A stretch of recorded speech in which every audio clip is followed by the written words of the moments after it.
Smoke it!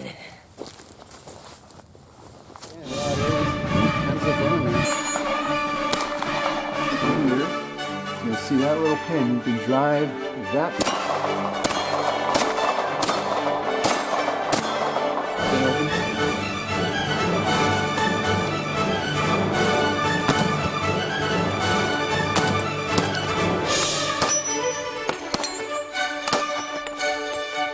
Oh, and by the way, you don't want to dry fire these things. Just a little bit to the side of the shooter. 1, 2, 3. All in 25, 25 and a half, 26 grains.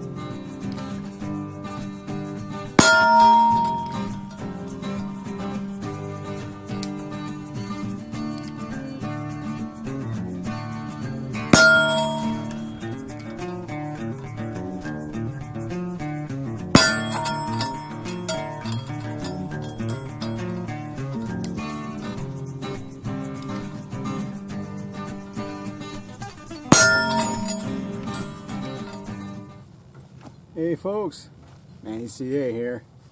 Oh, you saw that. Lots of noise, lots of smoke. Black powder, white smoke coming to you once again from beautiful Central California. We thought we'd break out the black powder gun today since it was going to get into the 60s. Woo! Nice and cool today. We didn't want to start a fire out here with all the fires going on in California. We didn't want to contribute to one of them. Today we thought we'd bring out the old Ruger Old Army. Oh man. Yeah, look at that. Beautiful custom grips made by me. Yeah. And no, I don't make grips. Not yet anyway. I don't have time. But I did for this gun because this gun had some really bad, nasty grips. Check that out. Oh man. Very, very nice. We just took the medallions off the old ones and put them right there. These are red oak, sorry, by the way. Straight from the depot, Home Depot. Yeah, that's all it is. I got some walnut, some black walnut we're going to start making grips out of, but I mean, talk about a beautiful gun. Yeah, the Ruger Old Action. First came out in 72, I believe, 1972. I'm not an Old Army expert, but I'm sure you guys along the board will come along and correct me. Of course, put the comments down below. That's what the whole thing is about, helping each other out. But oh yeah, this gun has been shot and shot again. Today we'll go through and do some shooting with it, kind of do a nice little review, show you my gun here. Beautiful black powder. I love the grips. Did I mention I made the grips? Look at that. Oh, beautiful. Very, very fun. 44 caliber. Actually, it's 4.57. I don't know why they call it 44 caliber when the ball is a 4.57 ball. And again, look at that beautiful, beautiful big hole for the big ball. I don't think the guys on gun reviews, they get close enough for everyone to see, so that's what I'm doing here. I love to get the detail on the gun. In case there's something I forget to overlook or talk about, you guys can do it. Interestingly enough, the Ruger Old Army was made with, I think they said 5/1000 tolerance between the hammer and the nipple, so this is the only black powder revolver that you can dry fire to your heart's content and not worry about dinging your nipples. Very fun fact, right? Bet you guys didn't know that.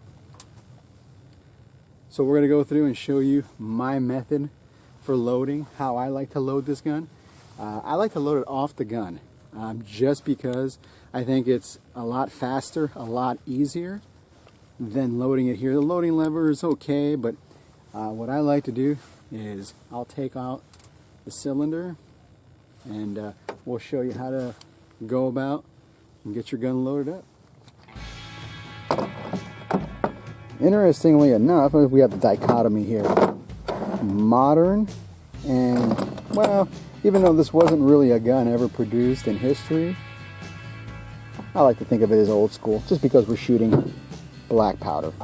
But oh man, this is beautiful. It's a beautiful piece of history. You know, Ruger history, if anything else.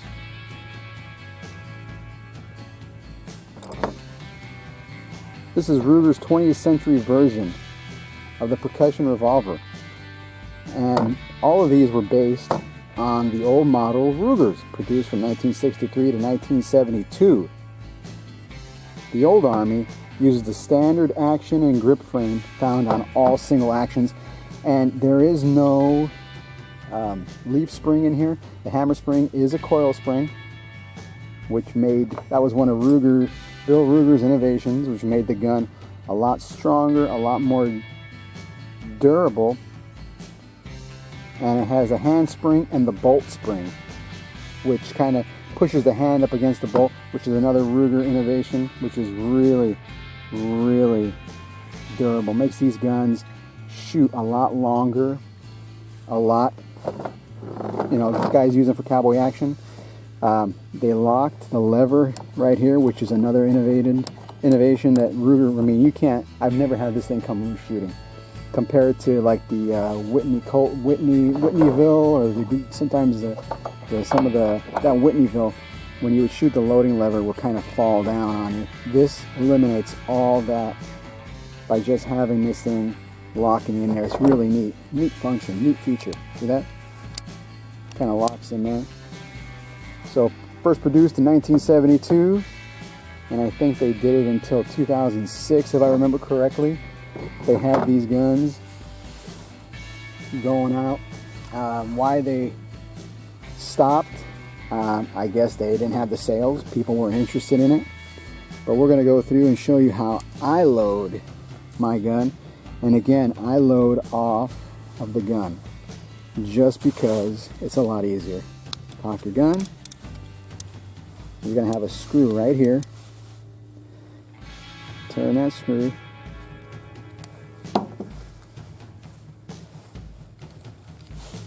And the lever and everything comes out. I like to keep everything together. That way it facilitates going back. Pretty simple. And if you ever see how that thing goes together, this will slide right off here. This is the actual ball pusher and your gate and everything. So you see how that comes apart and how that goes back together. So keep it together. That way it facilitates going back together a lot faster. Remove your cylinder.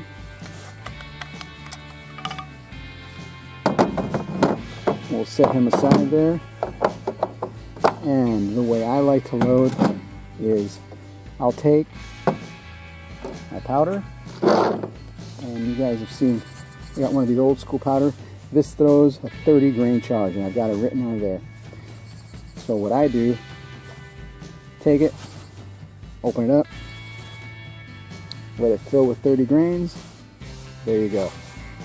So 1, 2, that wasn't quite 30. Usually we'll dip. You can always take a look. You can look in your cylinder and fill it up. Like with black powder, you want to be approximate. You don't have to be perfect. And it's a Ruger, so it's built pretty stoutly. So you can fill these chambers up with black powder as long as you can fit a ball on it. You are not going to be doing any damage. I mean, you've seen the way that ball looks, the way that revolver looks. Look at that top strap. Let's go back through real quick. Look at the size of that top strap. Look at the size of the forcing cone. It's beefy. I mean beefy. Plus the cylinder itself is very beefy. You see? There's nothing. The notches are way back here. And that's a lot of metal holding everything together. And again, I've always told you guys, when you're loading this, you do not want to be distracted. And that's what we're doing right now. We're being distracted by talking. So, there we go. you can use a dipper, and you guys have seen my homemade dippers before. Take a piece of wire and you've got the grain right there. You can fill it up with this, throw it in here. If you don't want to bring the flask, flask is alright, a little antiquated, but you know what, it gets the job done. Now with the Ruger, I like to seat an over powder wad, and these wads are homemade. These were cut out from a felt hat I found at Salvation Army. Used a Harbor Freight punch, punched them out, and then melted some lamb's tallow and Crisco.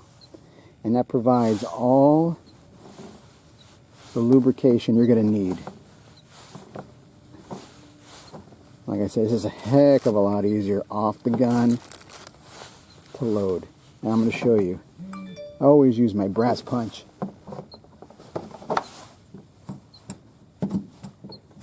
Brass is your friend, especially around single action. And the Crisco lube and everything, keep everything nice and lubricated. You don't have to worry about binding up.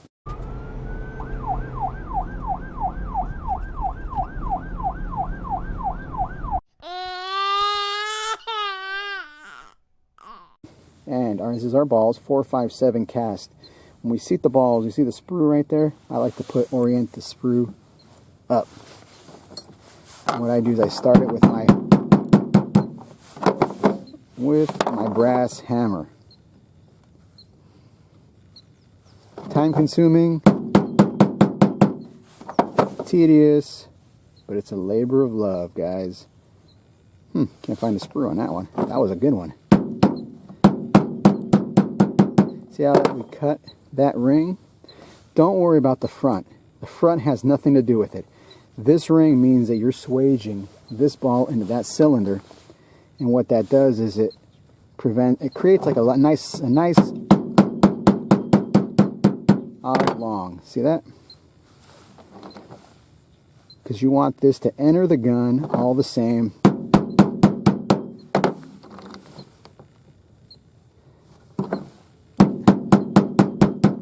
We can cap them off. I like to cap them on the gun, not now. So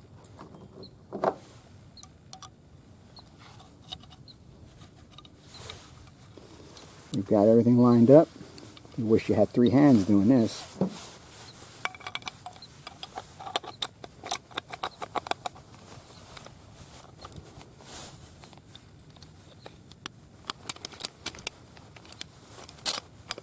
Again, this is the way I load.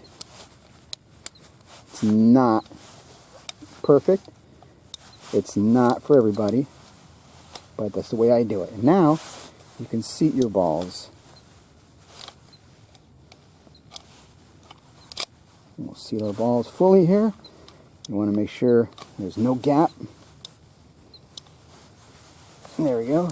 And we're ready to go. Now, capping is a whole another story. I use one of these capping little doohickeys. These things are awesome. They save a lot of time. You're not fumbling around. Preload it. And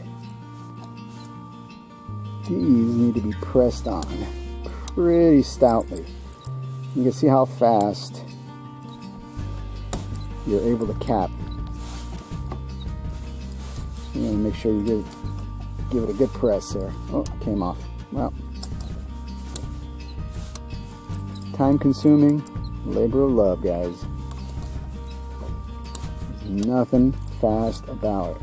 That's why guys would carry 2 or 3 of these.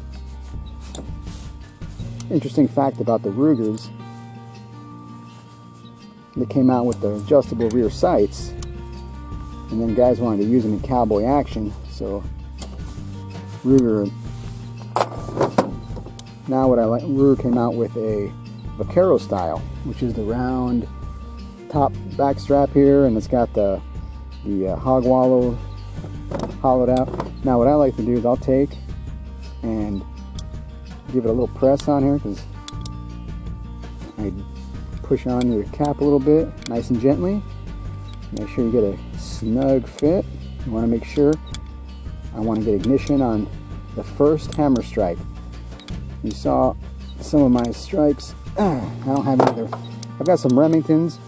These caps we're using are the Noble 1075s. Yeah, we got some Remingtons. We'll do the Remingtons too. But like I said, this priming tool is awesome. Especially if you hunt with this. Well, if you hunt with the rifle, got a Hawken or something like that you're hunting with, these capping tools are invaluable. Stick it in your pocket and you're ready to go.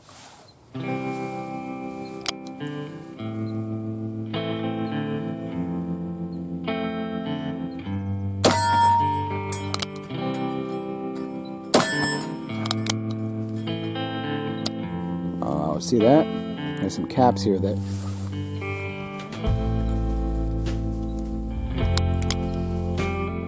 we got one cap that didn't seat correctly or all the way.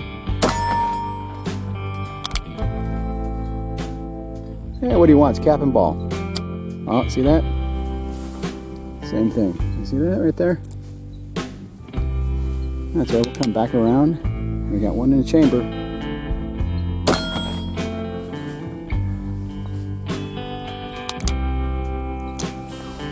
Right.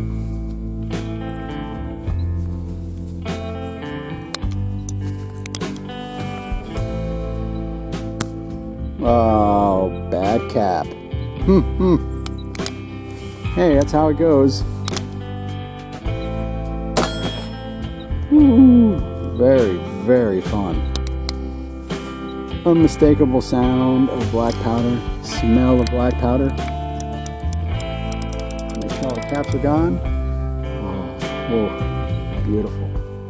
One of the things I like to do to keep the gun running smoothly is I take a little pipe cleaner here and I'll go in and kind of gently go in there and clean out each nipple. If I was shooting competition with it, I'd definitely do it, just to make sure we keep some fouling loose and soft. You know, that way we don't have to worry about having any problems and any misfires like you saw on that other one. But hey, that's what happens when you're shooting black powder. It's all part of the fun. You want fast, get a semi-auto. It's all about tradition and doing what they used to do back in the day. This time I think we're going to go a little bit faster. We'll load up 36 grains. I think in one of Taffin's books, John Taffin's books, he says that a 40 grain charge will go almost 950 feet per second with a ball like this. I didn't bring the chronograph over. I always have problems trying to chronograph black powder because of the smoke and everything coming off of it. Like I said, this is the way we do it. Doesn't mean it's the only way, doesn't mean it's the best way, but it's the way we've been doing it. We've never had any problems.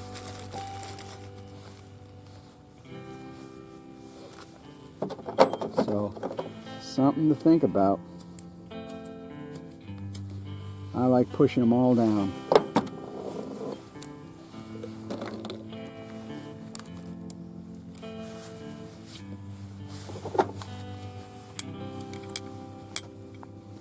Going downrange when you're doing this, make sure your caps are seated fully.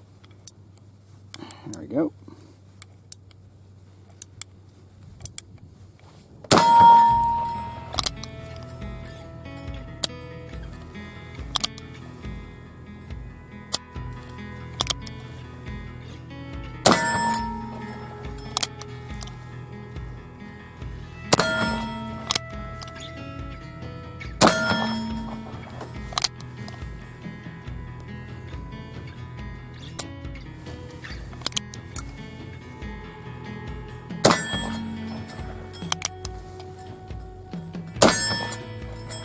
Woo! Holy cow!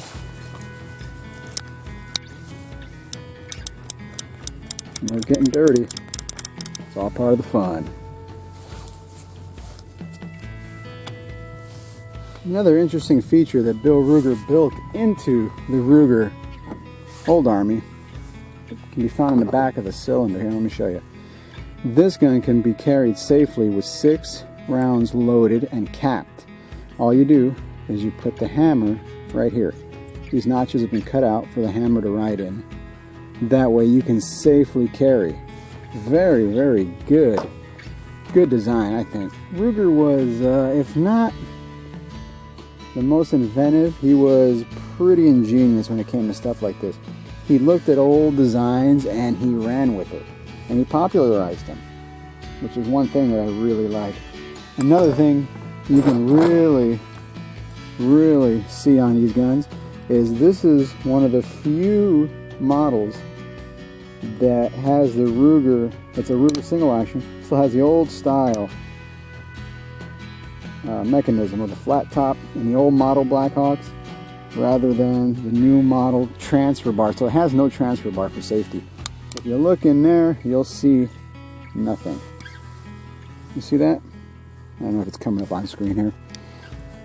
But yeah, no transfer bar safety. No transfer bar safety, which means the safety is in your head and it's on your body, your finger. Keep your booger puller off the trigger until you're ready to fire. That, combined with using the notches cut into the cylinder here, should make your day at the range very safe and pleasant. Not to mention a hell of a lot of fun.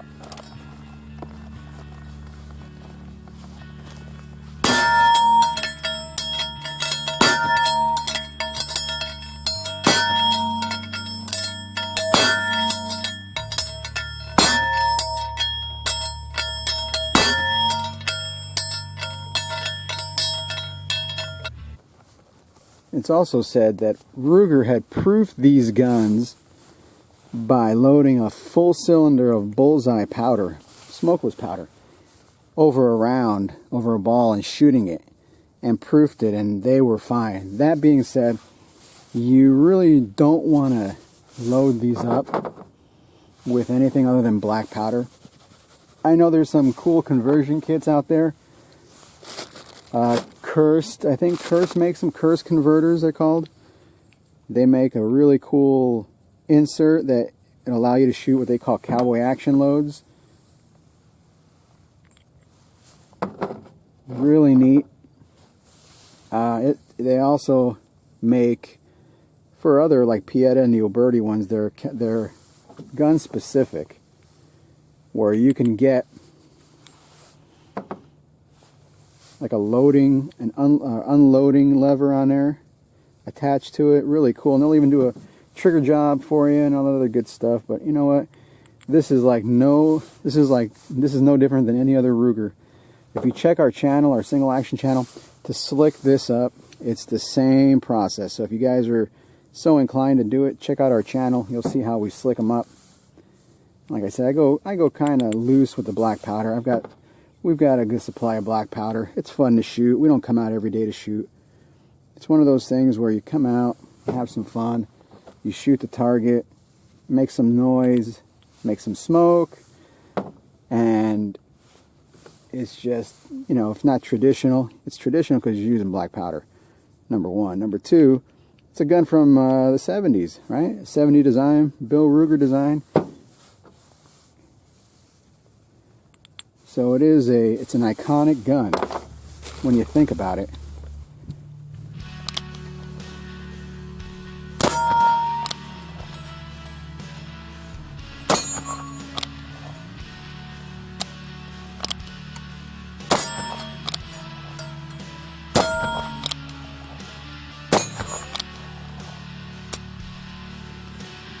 I think we're getting dirty, guys. Taking a couple of dozen shots here without cleaning anything, and so it seems like we're getting,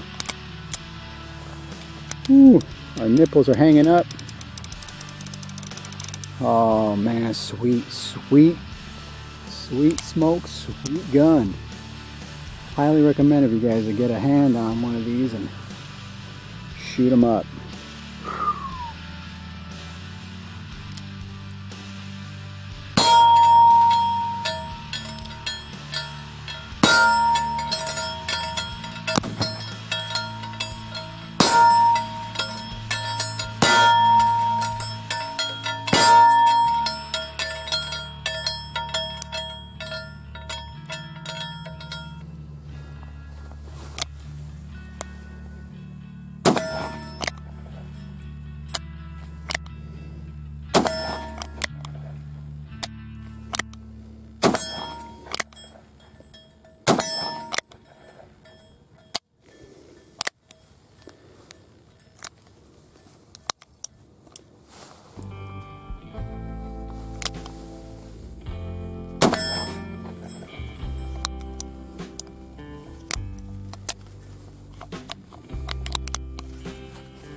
So if you're shooting these, you got to know basic safety, basic, you know, how it works, how you don't shoot your foot off with these hog legs, man, because this thing is big. 7.5-inch barrel, very accurate.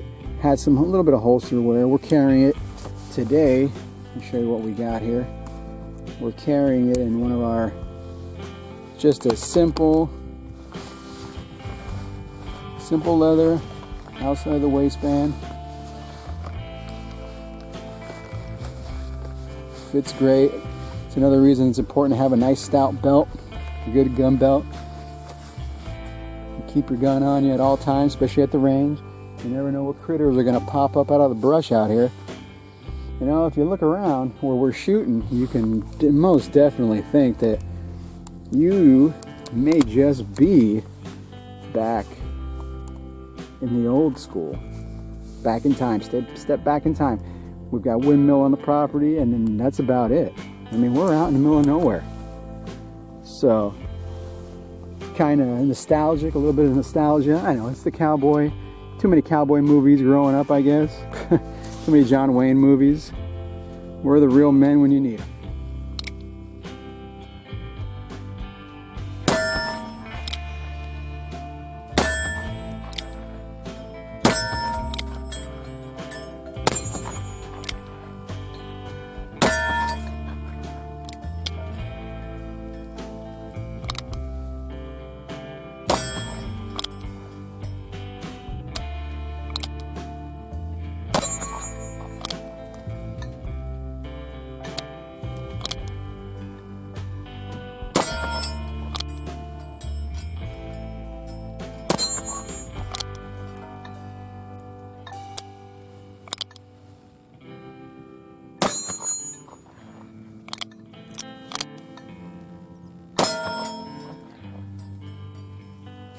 Interestingly enough, they got somebody by the name of Dave Clements, I believe it's Dave Clements, that will make this into a 50 cal 5-shot. They'll get you a new cylinder and they rebore it out and it'll be a 50 cal. Something to think about for you gun guys out there. Last I heard, I thought he might have been discontinuing doing it, but check his website and find out. But if it can handle 50 cal, come on. You know, talk about fun. Very interesting. This last go around we used Remington caps. Alright, these are the number 10s. And they got stuck. You see that? Had a couple of them not fall off. So we've been kind of picking them off. Very interesting. You got to try out different caps. You guys, that's the whole part of the fun. That's all part of the fun, is coming out and experimenting with different caps, different powders. We've got GoX out here. I'm sorry, Swiss 3F and GoX out here. And we've been shooting the GoX. Tons of fun though. GoX is really, really fun. But they say Swiss is a little more refined. I can't tell the difference. I mean, Swiss might have a little bit less of a kick to it, but it's because it's a little bit finer granule. I'm not worried about that. What we are shooting also, I'll show you guys this, is we've got not just round balls, but we've got a bunch of these. This is the Lee reel molds, and we loaded these up a couple years ago. And these are lubed with, these are 185 grain lead, pure lead, lubed half, beeswax half, lamb's tallow. And you can see how that's getting. They're kind of getting a little old. Some lube has fallen off, but these are neat because this eliminates the need to have a felt wad between the powder and the bullet. So we're going to load some of these guys up same way. You just load up, stick those over the top, and get them in there, and we'll do some shots with those so you can check them out. It's going to be more fun, more smoke, and more dirty, oh, look at that, dirty nastiness. See how soft everything stays when you use the right lube.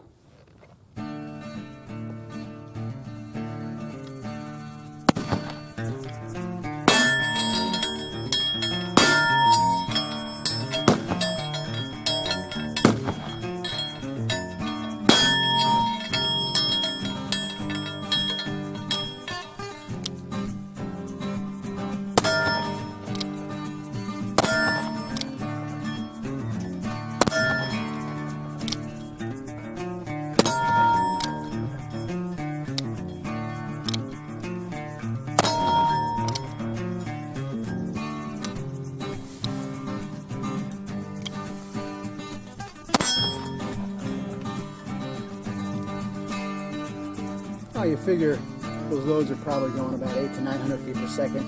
Taffin's book is he's got a book called Single Action Revolvers, and he has a lot of loads in there that he goes through and he demonstrates velocities.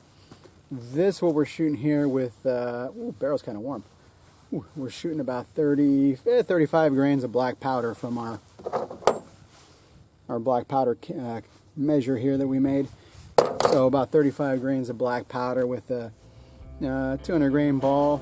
Yeah, you're probably looking at, you're looking at 800 to 900 feet per second. Pretty stout. Take down coyotes, most definitely. I know some guys that carry this as their primary self-defense gun. Very interesting that. But they're not here in the state. They're out of state. I got buddies out of state that we got some very serious shooters all over the United States. I think that's about wraps up our shooting today. God, another beautiful day.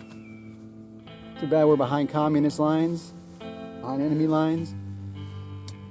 You guys should get out there, do some shooting.